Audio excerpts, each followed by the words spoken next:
l'océan Atlantique à la mer Rouge s'étend le plus vaste désert de la planète. 8 millions de kilomètres carrés de rochers arides et de dunes de sable galbées par les vents.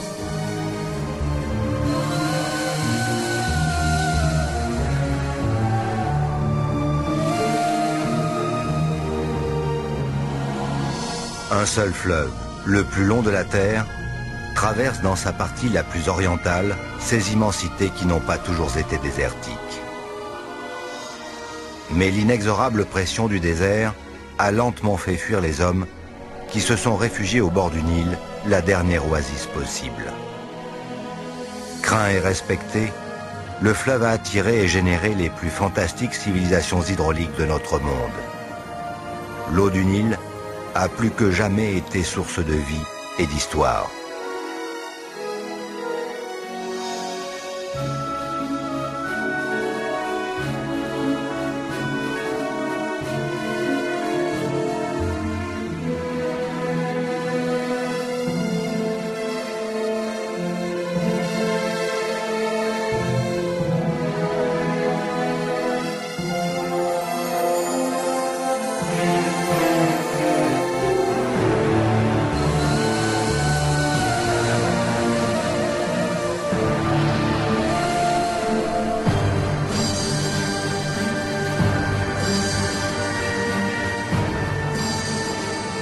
Avec pour guide les nomades du Soudan dont les ancêtres ont dû abandonner les chevaux pour d'autres vaisseaux mieux adaptés aux conditions extrêmes, Nicolas Hulot et Oussoye Nature vont remonter loin dans le temps en suivant le cours du Nil.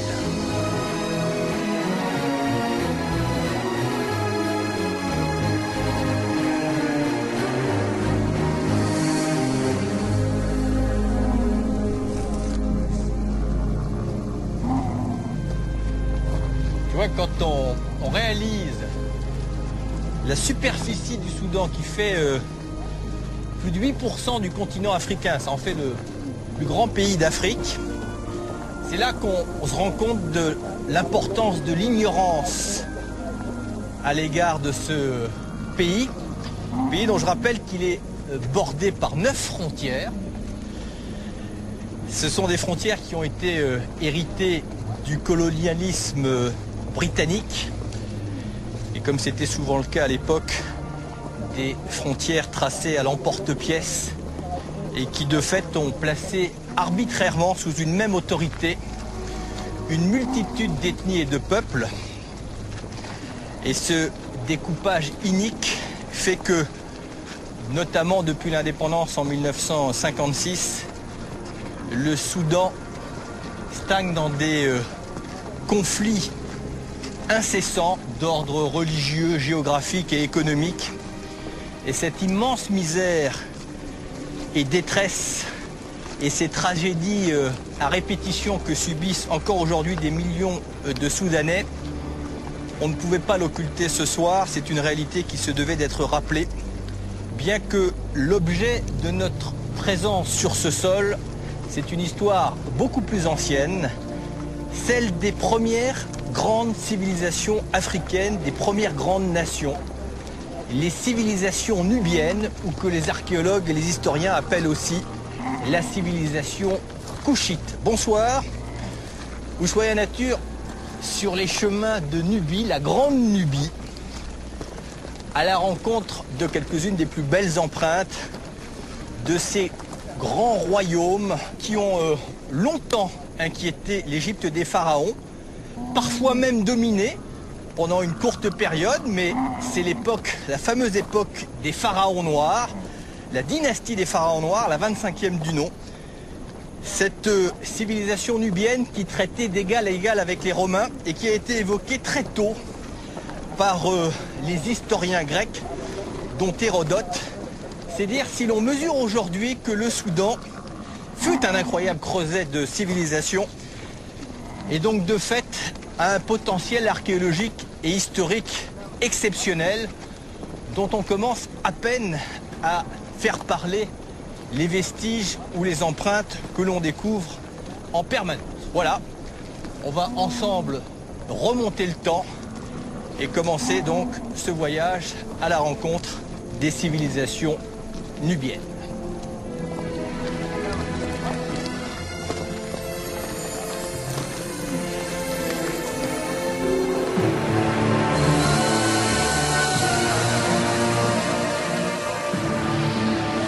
Plus longue oasis du monde, de monumentales civilisations sont nées puis se sont éteintes, en laissant d'extraordinaires vestiges. Nicolas Hulot, en compagnie de l'archéologue française Nassera Zaïd, remonte le Nil soudanais. Ils vont suivre un temps ce long trait d'union entre l'Afrique noire, berceau de l'humanité, et le bassin méditerranéen, origine de nos plus grandes civilisations. Si l'Égypte a longtemps monopolisé l'intérêt des scientifiques avec ses incontestables trésors archéologiques, le Soudan et la Nubie commencent peu à peu à laisser entrevoir un passé au moins aussi fabuleux. En Nubie, le 25 avril 1821, Frédéric Caillot, intrépide explorateur français, redécouvre la vaste nécropole royale d'une cité en ruine, cernée de poussière et de sable, les vestiges de Méroé. Difficile d'imaginer qu'il y a un peu plus de 2000 ans, ce cimetière des derniers plus grands rois nubiens était un pôle de verdure et de prospérité. Frédéric Caillot et sa caravane s'étaient risqués dans la haute vallée du Nil, au-delà de la 5e cataracte, sans trop savoir ce qu'ils allaient trouver. Jamais sa joie ne fut plus extrême et plus vive qu'en découvrant les sommets de ces pyramides étincelant sous les rayons du soleil. De retour en France, il fait part de sa découverte à Champollion et lui suggère d'aller fouiller cette nécropole royale. Champollion meurt en 1832 sans atteindre Méroé et les dernières pyramides construites en Afrique.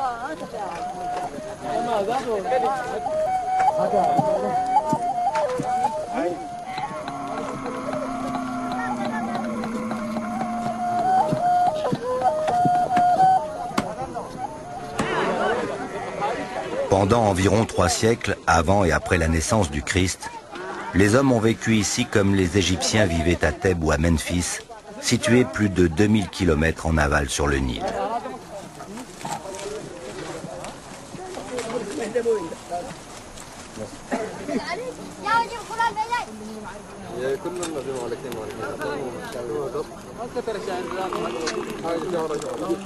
À Méroé et dans ses proches environs, quelques 200 pyramides ont été recensées. Toutes sont en parfaite harmonie avec les crêtes des montagnes noires alentours.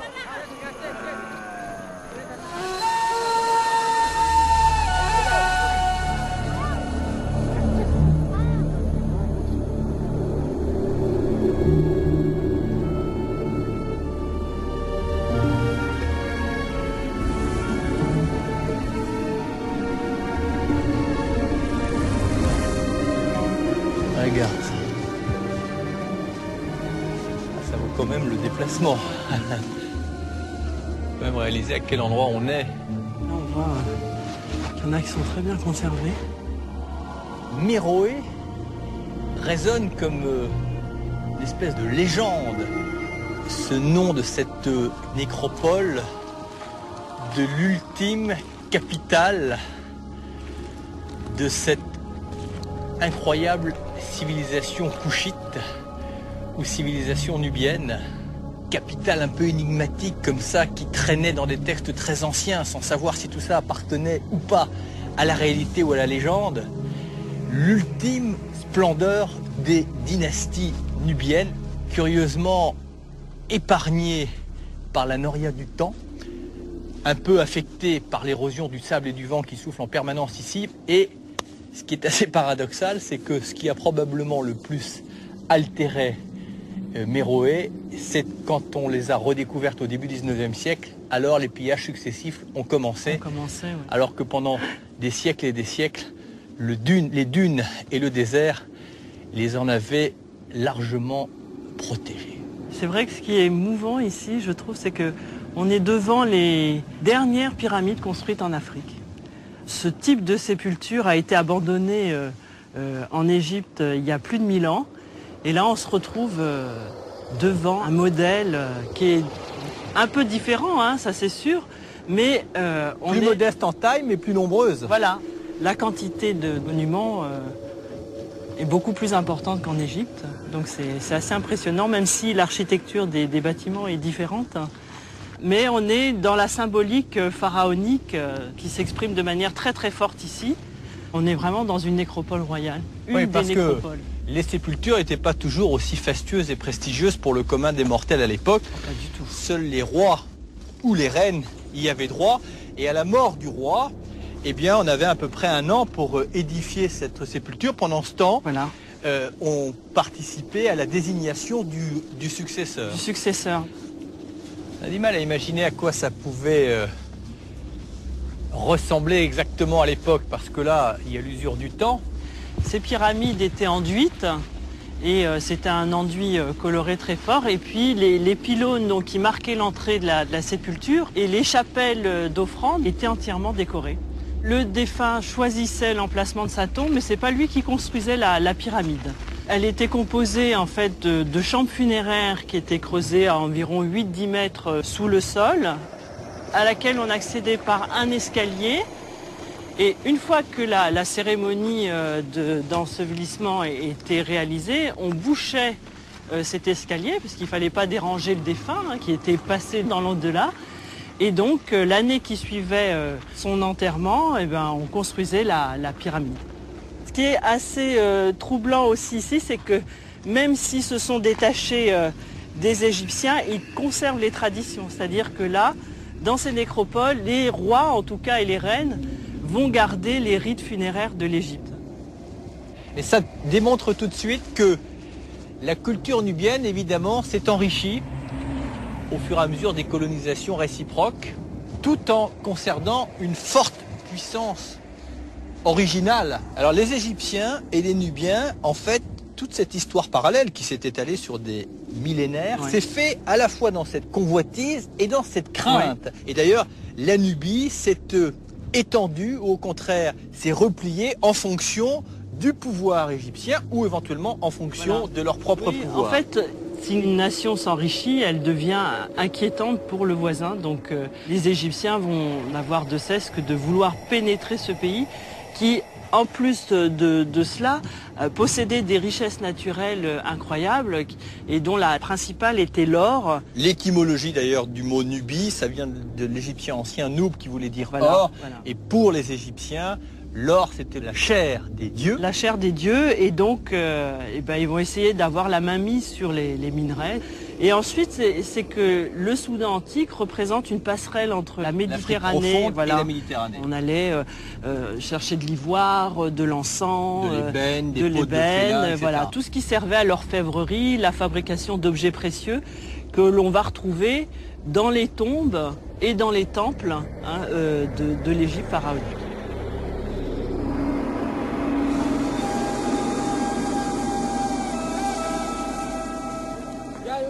Les sépultures des pharaons noirs de Méroé ont souffert des outrages du temps, mais plus encore des pilleurs de tombeaux, comme le docteur Ferlini. La plupart sont partiellement effondrés. Le site est en danger, les dunes envahissantes ont déjà recouvert de nombreuses chambres funéraires, désormais inaccessibles.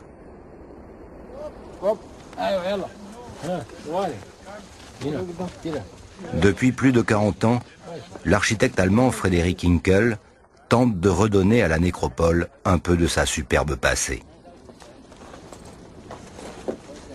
Pour restaurer les monuments, il utilise les techniques de construction employées par les bâtisseurs du Méroïtique. Il a en effet eu la chance, au début de son travail à Méroé, de trouver au bas d'un mur les plans d'une pyramide gravée par l'un de ses collègues il y a 2 millénaires. Après les avoir longuement étudiés, il s'est mis au travail. Chaque fois, il rase le monument, non sans avoir au préalable soigneusement répertorié et photographié la position de chaque pierre, de chaque bas-relief. Puis il reconstruit à l'identique, en utilisant le chadouf, le même échafaudage en bois qu'utilisaient les Nubiens de l'époque.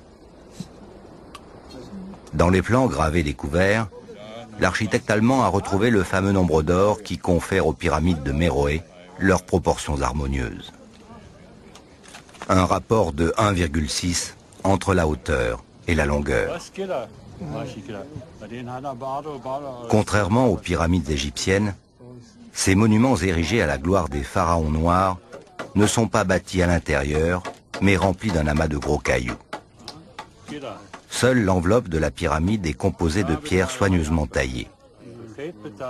Ici, la chambre funéraire n'est pas à l'intérieur de l'édifice, mais sous celui-ci, creusé entre 6 et 10 mètres de profondeur.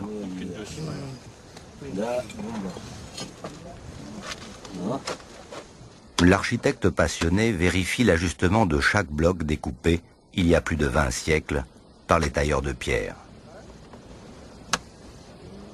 Il en connaît chaque marque imprimée par les scies métalliques employées à l'époque. Pour faire fondre le métal, que l'on trouve en abondance dans la région, les Nubiens coupaient les arbres et faisaient des feux d'enfer.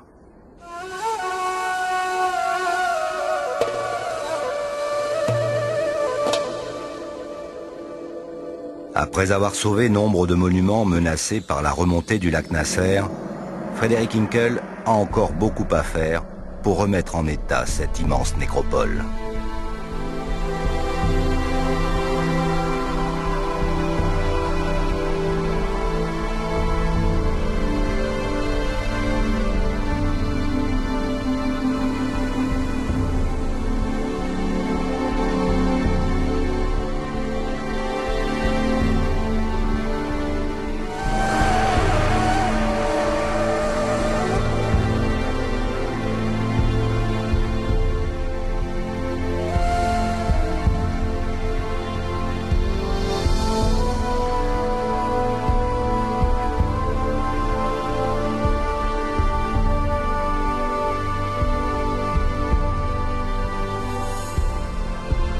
Nicolas quitte Méroé pour se rapprocher du grand fleuve.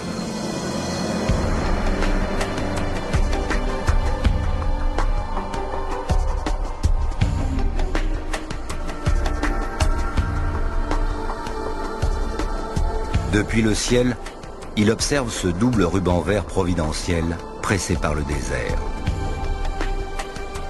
Si le Nil a fait l'Égypte, il a aussi fait la Nubie.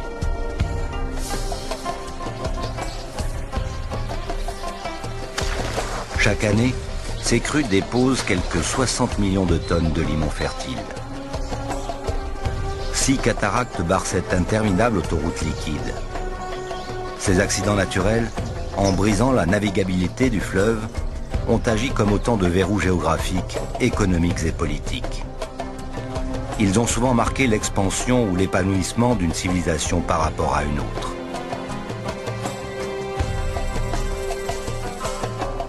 Un jour, il y a eu moins de crues, moins de limons, donc moins de récoltes pour les populations, et le pouvoir des pharaons s'est bel et bien éteint.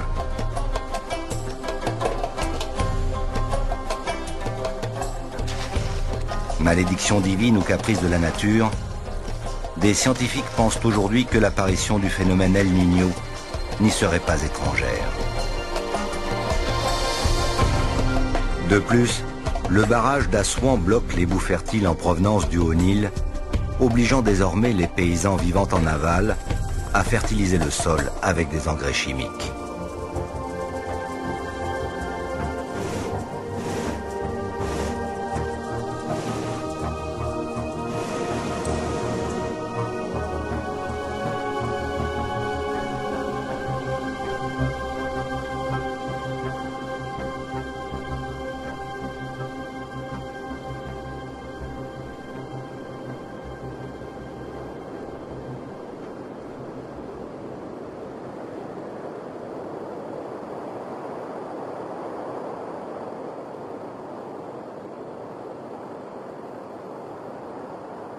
L'histoire de la Nubie a toujours été très liée à celle de l'Égypte.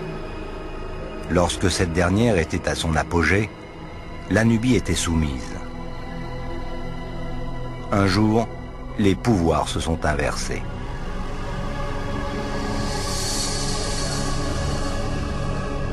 À l'ombre du Djebel Barkal, étonnant relief tabulaire situé à 1,5 km du fleuve, s'est ainsi créé 900 ans avant notre ère le royaume nubien de Napata, prémisse d'une revanche des pharaons noirs sur l'empire égyptien, installé ici depuis 1700 ans.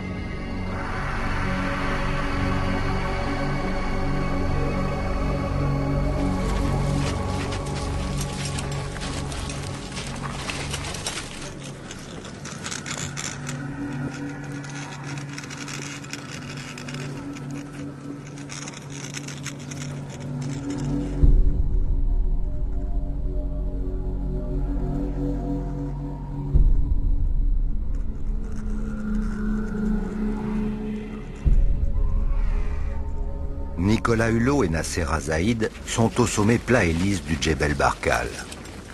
90 mètres plus bas, Claude Rilly, égyptologue et l'un des seuls spécialistes au monde à travailler sur l'écriture méroïtique, se fait hisser par un ingénieux système de poulies et de traction animale au sommet de l'aiguille rocheuse idolâtrée par les Égyptiens et les Nubiens. Je sais pas si tu as vu dans le ciel, mais il y a des vautours pernoctaires d'Égypte qui ne cessent de profiter des ascendances levées par ce relief étonnant au milieu de la platitude, le Djebel Barkal, qui est le seul point dominant à perte de vue et qui de fait s'est imposé comme un monument quasiment naturel, tant pour les Égyptiens que pour les Nubiens. Et quand les Égyptiens l'ont vu pour la première fois, ils en ont conclu que le dieu Amon ne pouvait avoir sa résidence qu'à l'intérieur de la montagne. Cette montagne est toujours la permanence du Nil, puisque c'est le dénominateur commun à l'ensemble des civilisations et des peuples qui se sont succédés, et encore aujourd'hui dans cette région aride et désertique. Et là, Napata, du moins ce que le temps a bien voulu épargner. Ouais, c'est vertigineux. Hein. Alors là, on est vraiment au-dessus des vestiges de la cité. On peut voir un bâtiment très important qui est un temple dédié au dieu Amon, justement, celui qui habite cette montagne sacrée. La construction a commencé sous un pharaon égyptien, celui qui justement a repoussé les frontières de l'empire pharaonique jusqu'à Napata. Et donc comme il dédie sa victoire à Amon, il lui fait ériger un temple. Et donc là on a l'empreinte de ce bâtiment prestigieux qui a été remanié à différentes périodes, puisqu'on verra que les pharaons noirs vont remanier, agrandir une série de temples, donc qui étaient construits tout autour de cette montagne. C'est dire le côté sacré que l'on donnait aux dieux égyptiens à Napata. Et ils sont tous orientés vers le Nil, puisque effectivement le Nil, c'est la clé de la vie. C'est la clé de la vie. Voilà. Et alors ce qui est étonnant ici, c'est que Égyptiens et Nubiens s'y sont succédés ou retrouvés d'ailleurs, dans des périodes plus ou moins troublées, mais que la constance, c'est que le Djebel Barkal restait effectivement à la demeure du dieu Amon, et que chacun a dédié des édifices ou des stèles au dieu Amon.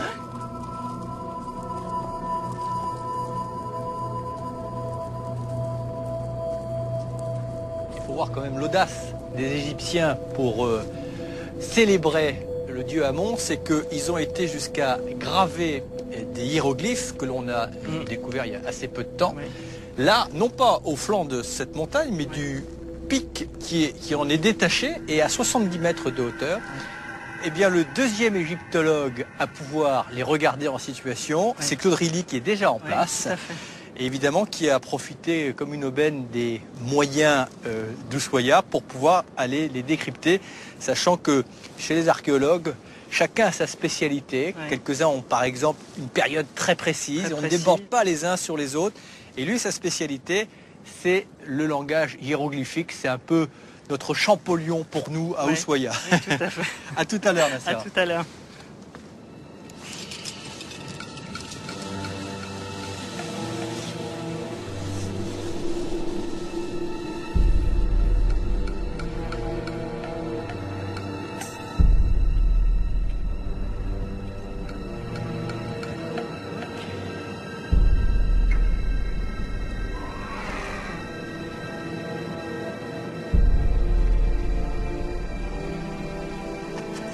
Bienvenue Nicolas.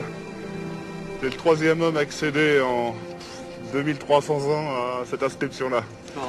Ouais. Ouais, moi je suis le deuxième. Ouais. Et avant nous, il y a eu un archéologue américain, Timothy Kendall. C'est lui qui le premier a eu l'idée qu'il y avait des inscriptions effectivement ici.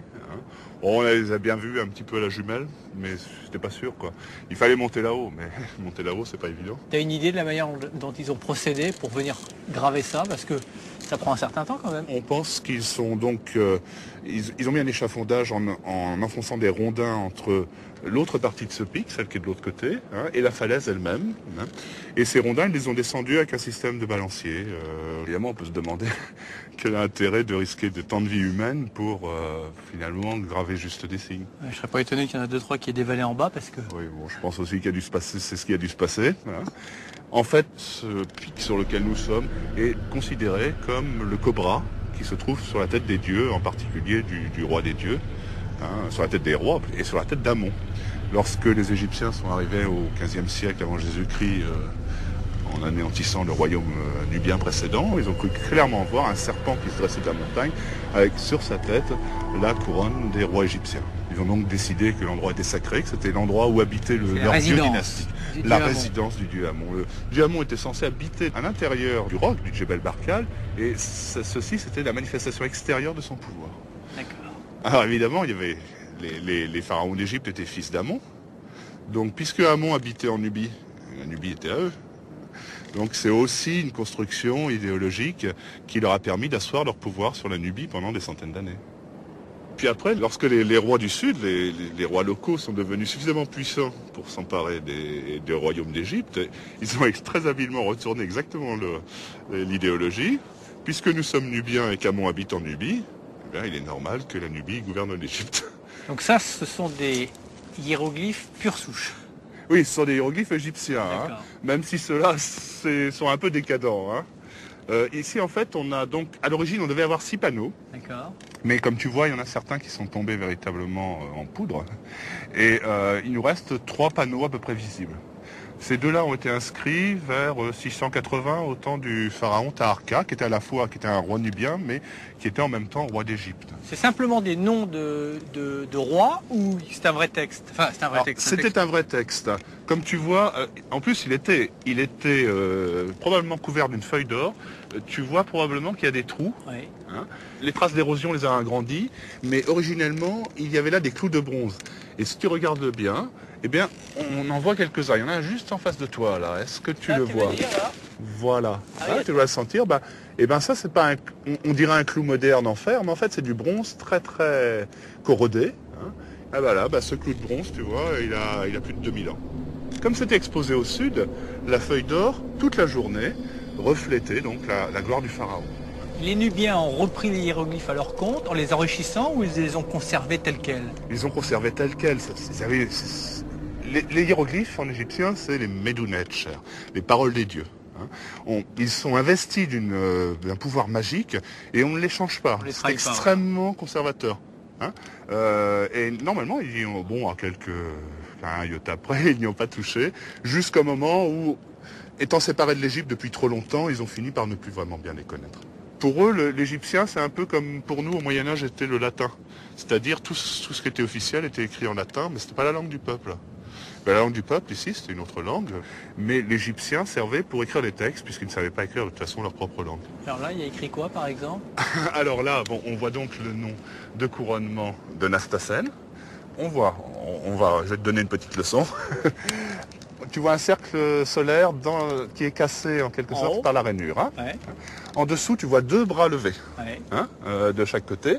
Et en bas, tu vois une petite croix avec une anse, qu'on connaît bien en général, c'est le signe de la vie. Ouais. Hein. Donc ça va se lire, Ankh, Ka, Re.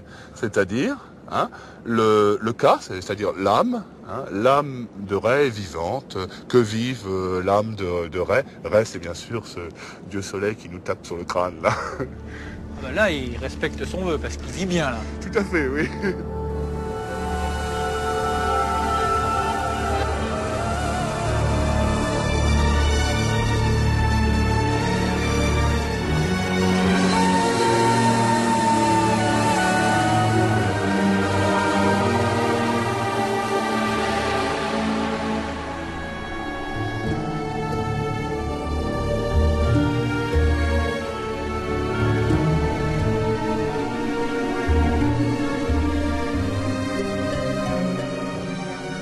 Les hiéroglyphes égyptiens dont les codes ont été cassés par Champollion en 1822 n'ont plus de secret pour Claude Rilly.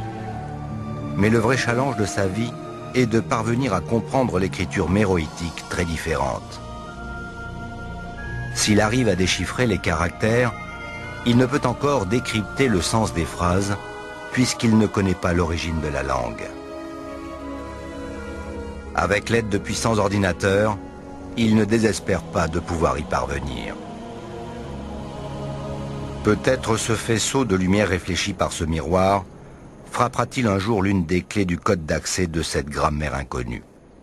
Alors, tu reconnais ici le dieu à tête de bélier, Amon Napata. Et tu le vois peut-être à l'intérieur de quelque chose qui doit te rappeler ce que nous avons vu ensemble récemment. Là, on voit le serpent qui sort. Exactement. Hein, c'est le fameux cobra sur lequel nous étions grimpés il n'y a pas si longtemps. Et au-dessus?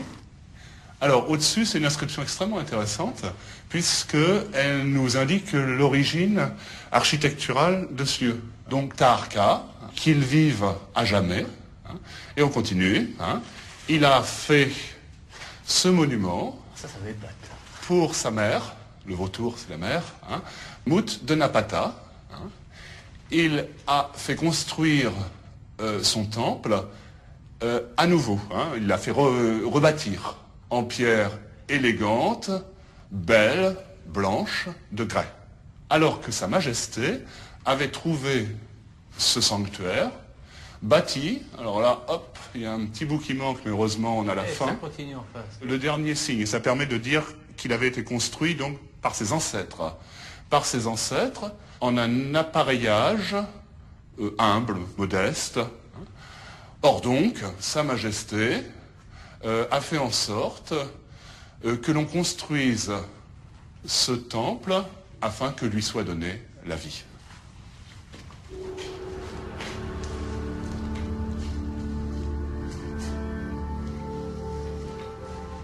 Alors, je vais te présenter quelques images de modélisation faites par Tim Kendall pour reconstituer un petit peu le temple de Mut tel qu'il existait à l'époque de Taharqa.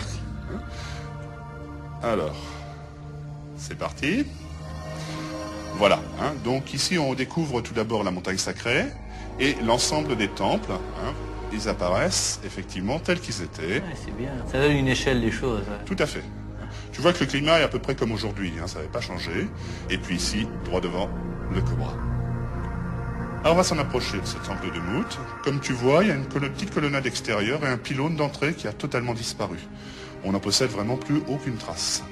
Voici le pylône d'entrée, avec un prêtre, ici. Et nous entrons dans la première colonnade, qui était la première salle cérémonielle, d'ailleurs à ciel ouvert.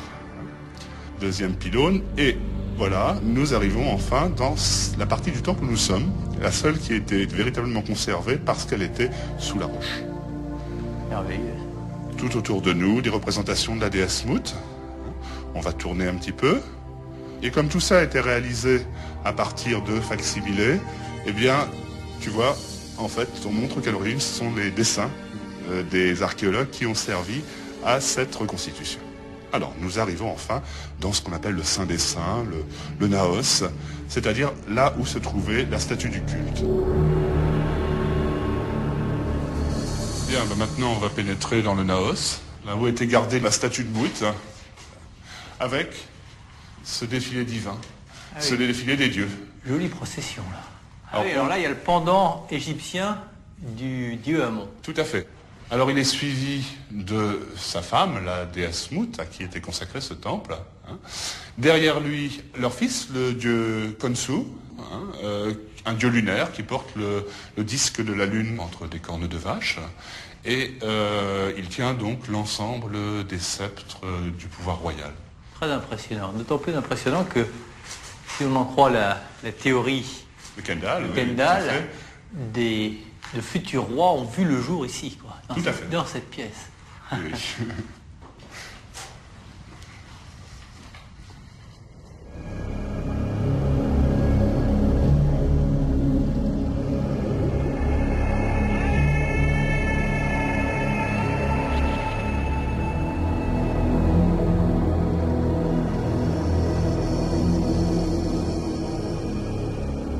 Alors on est ici au cimetière d'El Kourou. C'est là que sont enterrés les rois qui avaient construit Napata. Ici, on est dans la tombe de la reine Kalhata, une des dernières reines d'Égypte et de Nubie. Alors on va faire un petit chemin ensemble dans l'au-delà. Hein, on va partir du moment de la mort de la reine, et puis du moment où elle va ressortir au jour.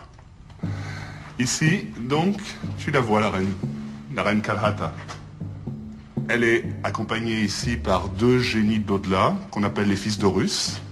Ici, Hapi à tête de singe, et ici, Douamutef à tête de chacal.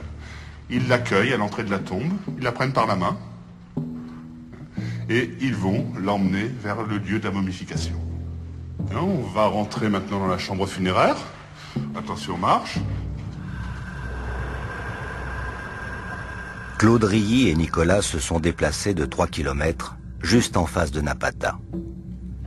Ils pénètrent à l'intérieur de l'un des tombeaux d'El Kourou, où sont enterrés les rois et les reines des deux terres, l'Égypte et la Nubie réunies.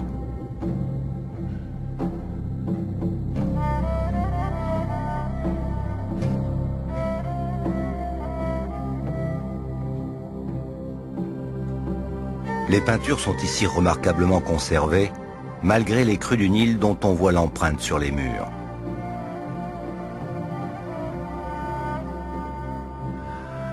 La reine momifiée gît sur un catafalque à tête et pattes de lionne.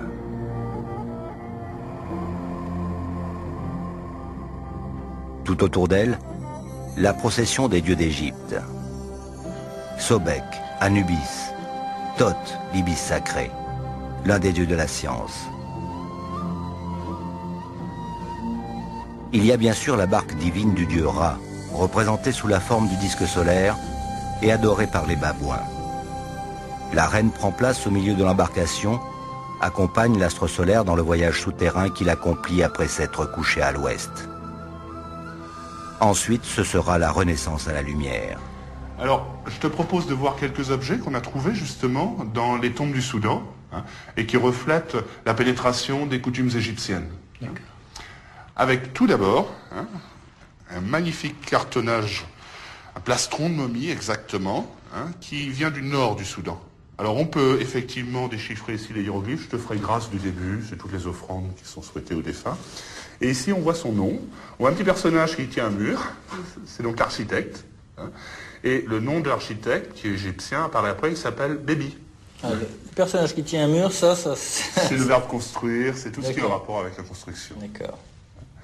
Donc il date à peu près de l'époque des Ramsès. Alors tout d'abord, les morts ayant besoin de tout l'équipement nécessaire à la vie dans l'au-delà, une paire de sandales. Sandales? Oui. Alors évidemment, ce n'est pas des sandales prévues pour la vie de tous les jours puisqu'elles sont en bronze. Hein. Ce serait un petit peu pénible à porter en perpétuité.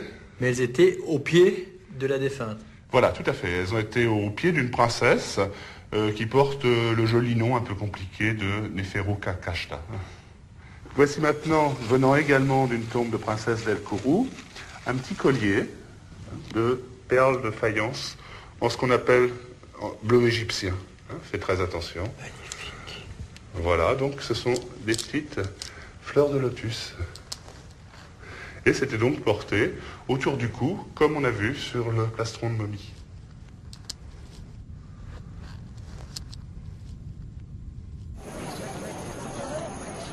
Les royaumes de Méroé et de Napata, sous un vernis de civilisation égyptienne, sont restés profondément nubiens.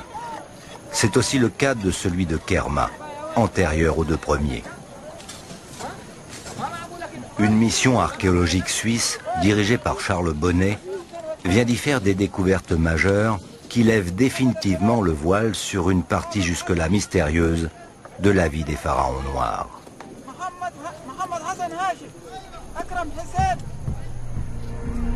Charles Bonnet fouille minutieusement le site depuis 30 ans. La tâche est gigantesque et le chantier pharaonique.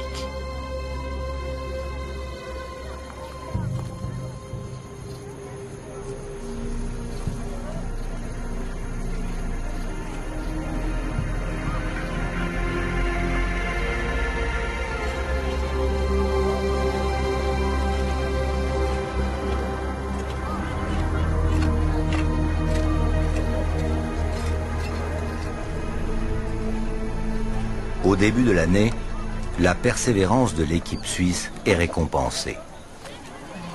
En creusant sous une chapelle d'une ancienne ville égyptienne, elle vient tout juste de découvrir les plis d'un pagne de pierre. Une statue apparaît, puis une autre. Alors tu disais? Je disais le bracelet de la petite statue qui est là encore. 24 et 26. La découverte est exceptionnelle, unique dans la vie d'un archéologue. On vient de mettre au jour les représentations en granit de quelques-uns des plus grands pharaons noirs ayant régné sur l'Égypte.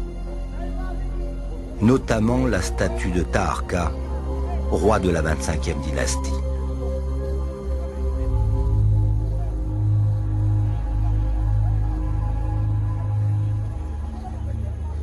Les précautions sur le site sont maximales. Avant de déplacer quoi que ce soit, des croquis, des photos, des relevés extrêmement précis sont effectués. L'emplacement de chaque pierre, de chaque sculpture est dessiné dans l'espace. Les hiéroglyphes visibles sont reproduits. Rien n'est laissé au hasard.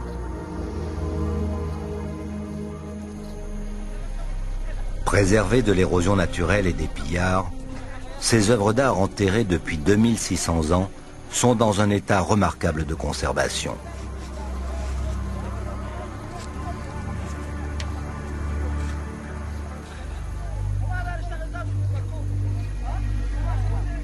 Choisi pour son calme et sa maîtrise, un homme descend lentement dans la fosse pour extraire les vestiges les moins volumineux.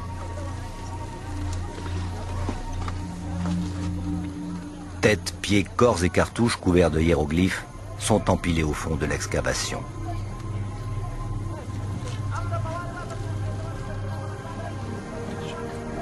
Les scientifiques estiment que ces effigies royales ont été brisées volontairement pour des raisons politiques avant d'être enterrées.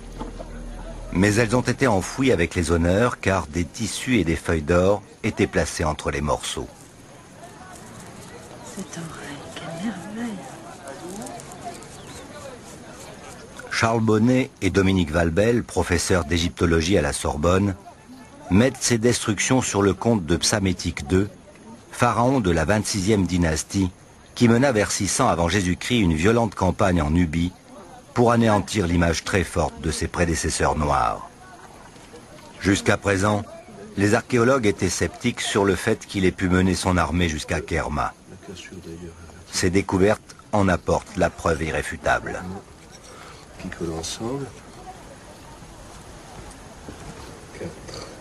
50 fragments en excellent état vont être exhumés de la cavité, dont 7 statues brisées mais quasiment complètes. Ah, ça c'est beau. Ouais. Elles seront toutes restaurées et étudiées dans leur contexte archéologique. Mais elles permettent surtout de mettre un visage sur des pharaons dont il n'existait aucun portrait jusqu'à ce jour. Fantastique.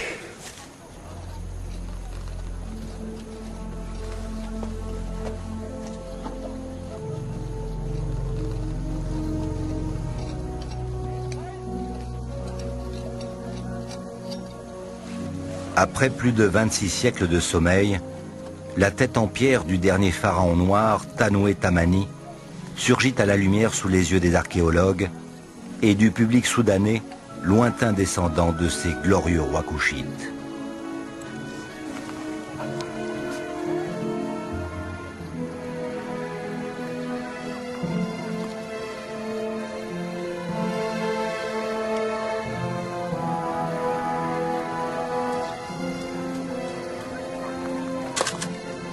À force de persévérance, les scientifiques sont parvenus à reconstituer une des pages manquantes de l'histoire des pharaons noirs qui ont régné sur les deux terres.